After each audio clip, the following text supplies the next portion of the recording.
Yo, Potato of Science is back, with part 2 of,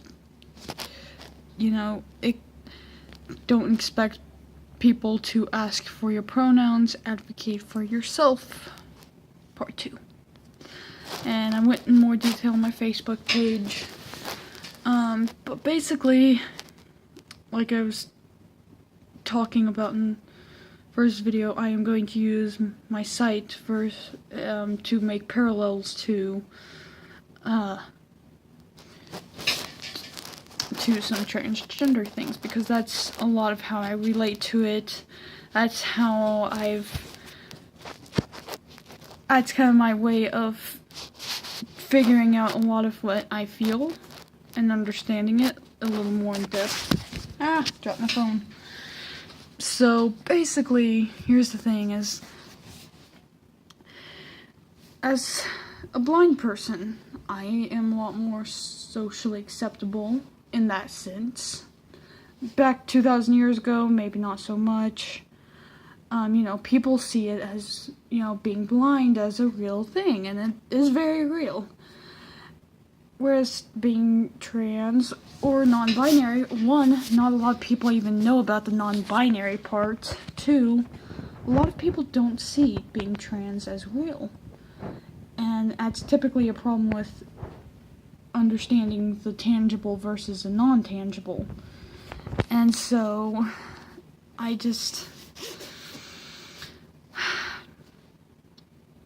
you need to, with being blind, I am expected to advocate for myself, explain how much I can see, what I can do, to not grab my arm, to not push me around places or whatever, because you are trying to help me.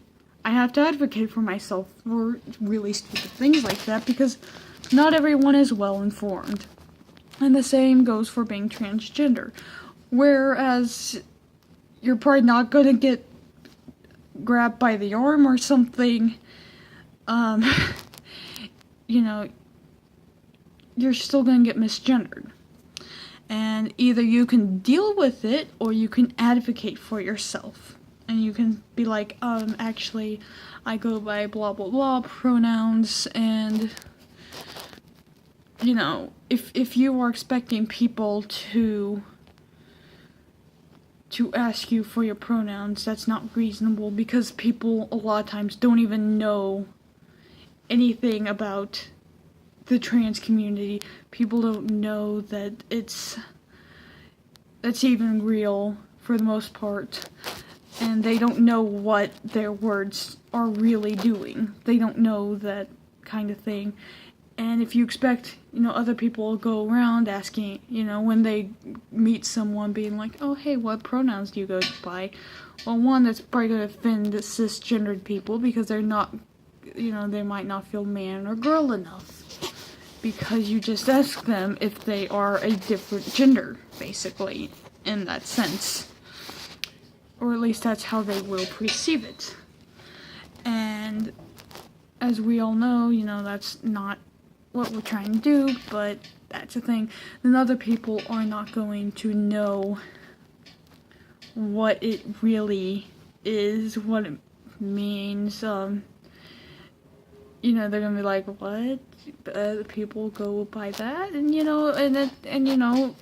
inform them. I mean, when people do the whole, oh, I'm so sorry that you're blind thing, I have to explain to them that, no, don't be sorry. Don't ever say that.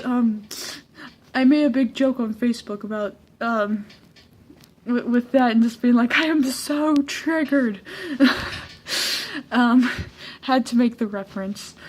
But point being is that don't expect people,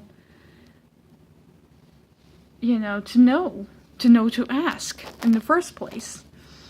And I mean, it's okay if it's, it'd be more of a common practice if you're in a room full of people that are in the LGBT community, or at least allies, or working with someone like a medical professional or therapist or whatever, you know. It's kind of like you need to explain what you feel, what you go by, and all that stuff, just the same as I would have to be like, I see this much or that much. I'm also trans, so I mean, you know, it's so you know, I get the idea of it, but just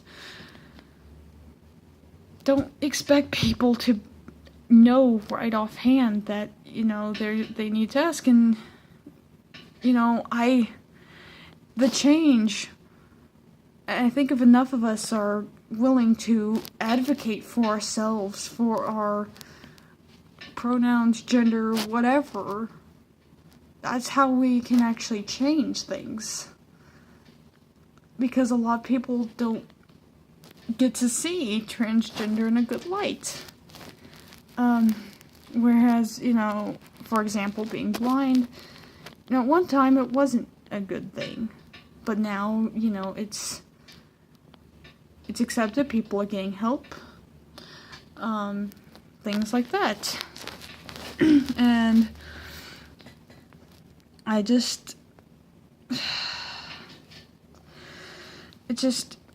if we can just advocate for ourselves, no matter what our situation is, whether it's pronouns and gender stuff or disabilities or anything, if people need to know about it, we need to advocate for ourselves.